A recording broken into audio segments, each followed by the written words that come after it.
Every game has a standard set of rules, and the Yugioh TCG is no different. Every new player learns the same set of rules, drawing one card per turn, having one normal summon per turn, activating trap cards after waiting one turn, and so much more. However, there are some cards that basically break or change those basic rules. So today I wanted to look at some interesting cards that allow you to ignore those established rules.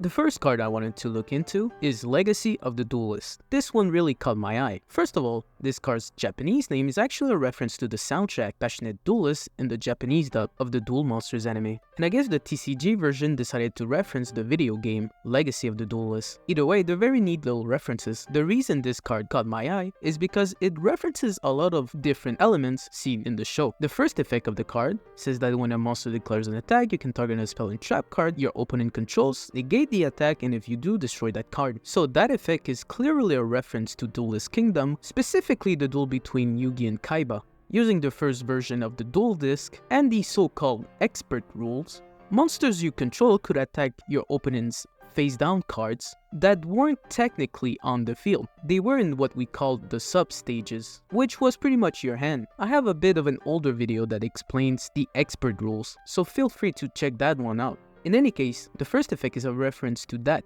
The second effect is a reference to the Battle City tournament, specifically the manga. So the second effect is that each player can only set one spell and trap card from their hand per turn, and monsters summoned from the extra deck cannot attack the turn they were summoned. So both of these effects really slows down the game, but they're very reflective of what came from the manga. That's why you see fusion monsters in the Duel Monsters anime not attacking the turn they were summoned, and there was even a card called Quick Attack that pretty much bypasses that rule. The final effect is a reference to the Dark Side of Dimensions movie. So the third effect of this card is that during your draw phase, before you draw, you can give up your normal draw for the turn, and if you do, add one monster from your graveyard to your hand. This effect is a straight up reference to the moment where Kaiba draws Obelisk from the grave, and by grave I mean the literal grave of the pharaoh, against Aigami. All in all, I genuinely enjoy that this card makes you pretty much play a different kind of game, one that is more in line with what you see in the show. Although I feel like this card would have been better as a field spell card, since it makes you lose one of your spell and trap zone. Following up this card is Time Tearing Morganite. I remember when this card was first released and a lot of people were talking about it, since it has effects that tear the basic rules. However, it does come with a price. So this card, when activated, has a lingering effect that stays until the rest of the duel.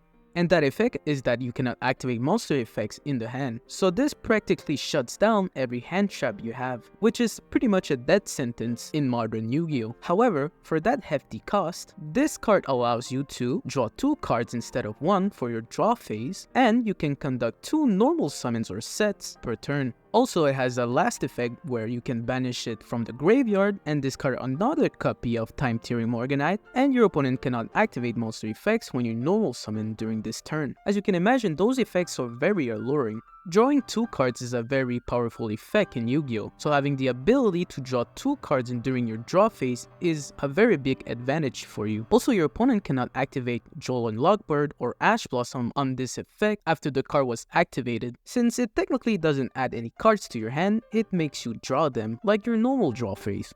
The effect of also being able to conduct 2 normal summons during the turn isn't as alluring, since a lot of cards just special summon. However, some archetypes do depend on their normal summon to get their engine started off. All this to say that this card is a very unique card that changes the rules for yourself. But like I've said, it comes at a hefty price since all your hand traps are pretty much nullified for the rest of the duel. I also wanted to mention some other cards that make you draw 2 cards during your draw phase, those being Guarded Treasure and Mystical Cards of Light. They have some pretty hefty cost or restrictions. Guarded Treasure can only be activated if you discard 5 cards from your hand, then you're allowed to draw 2 cards, and then as long as this card is on the field, you can draw 2 cards instead of 1 during your draw phase. The main problem of this card is that you need to discard 5 cards for cost, meaning that some card effects that activate when they're discarded cannot be activated since it is a cost and a net effect. So pretty much cards such as the Dark Worlds monster. Furthermore, you're giving your opponent a lot of advantage. You will need to assure that you won't lose the duel in the few turns that the card was active. Otherwise, you would activate this card for nothing.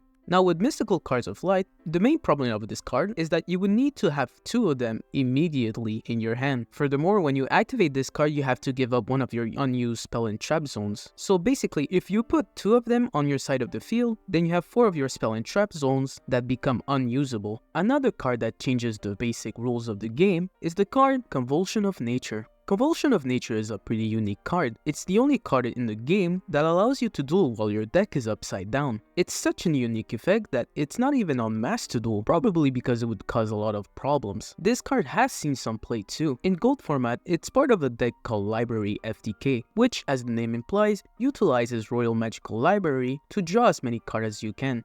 That being said, Convulsion of Nature's effect is something that we would never see again, which makes this card stand out from the crowd, since it does change the way that you usually play with your deck. Next up, I want to talk about spell cards that are normal spell cards but don't act like ones.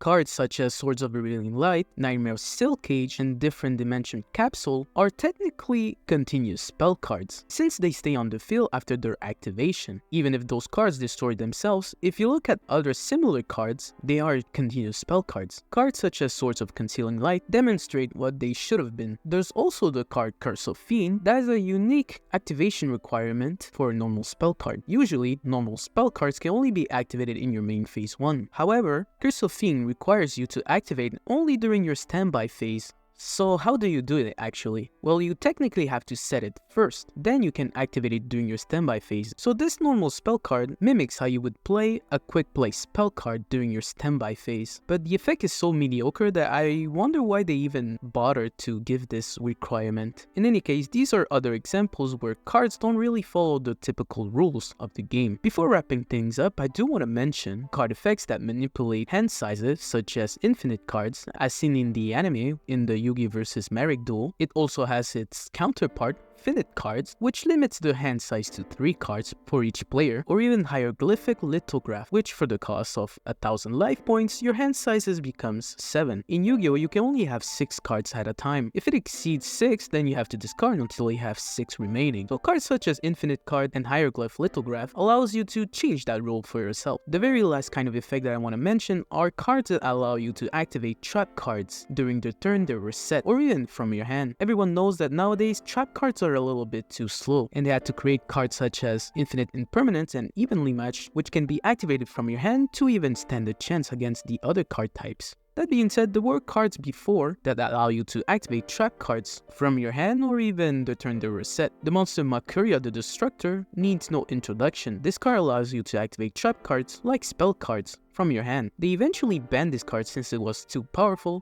then they put in errata, changing its effect. Before you could activate any number of trap cards from your hand, but now you can only activate one, and you can only use Makuria's effect once per turn. Also with the errata version, it needed to be on the field to even activate its effect. Before you could activate it just by using Foolish Burial. This card in the olden days definitely shows why trap cards needed to be set before activating them. That being said, there is also the continuous spell card Temple of the Kings that allows you to bypass that rule, although this card isn't as broken since you can only use one trap card with this effect.